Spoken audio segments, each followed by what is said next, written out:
फारस की रानी थी। यहाँ तक कि उसका पति राजा क्षयर्ष उसके रहस्य को नहीं जानता था। एस्तेर यहूदी थी। एस्तेर का रिश्तेदार मोर्दकै महल में कार्य करता था और उसकी देखभाल भी करता था। राजा क्षयर्ष के सलाहकार हामान ने एक बड़े इनाम को प्राप्त किया। वो बहुत घमंडी था। मोर्दकै के सिवा हर कोई उसके आगे सिर झुकाते थे। हामान अपमानित हुआ। उसने मोर्दकै और सभी यहूदियों को मारने की प्रतिज्ञा की। हामान ने क्षयर्ष को बताया कि यहूदी खतरनाक थे और उन्हें मारना चाहिए। क्षयर्ष सहमत हो गया और उन्हें मारने की एक योजना बनाई।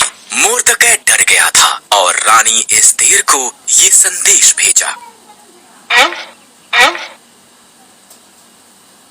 राजा के मन को बदल। मोर्दकै ने कहा, अगर मैं उसके निमंत्रण के बिना जाऊं तो वो मुझे भी मार देगा। एस्तेर ने जवाब दिया, शायद तो इसी पल के लिए रानी बनाई गई थी। मोर्दकै ने कहा।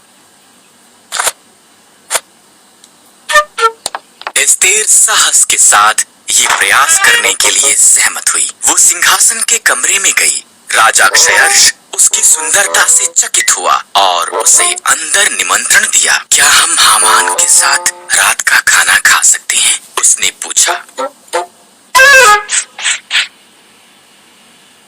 हामान उसके पिछले आंगन में एक बड़े खंभे का निर्माण कर रहा था। उसने इस पर मोर्दकै को मारने की योजना बनाई थी। तब राजा का निमंत्रण आया, इसलिए हामान रात के खाने के लिए महल में गया।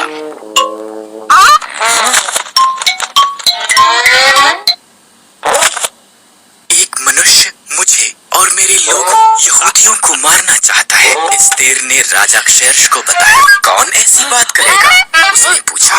दुष्ट हामान। एस्तेर रोई। हामान, सिपाहियों, उसे मार दो।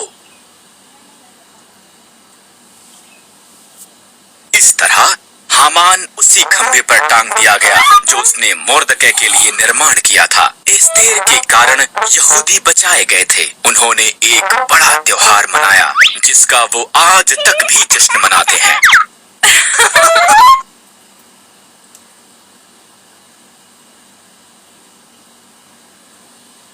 परमेश्वर ने रानी एस्तेर को इस समय यहूदी लोगों को मृत्यु से बचाने की अनुमति दी। सही या गलत?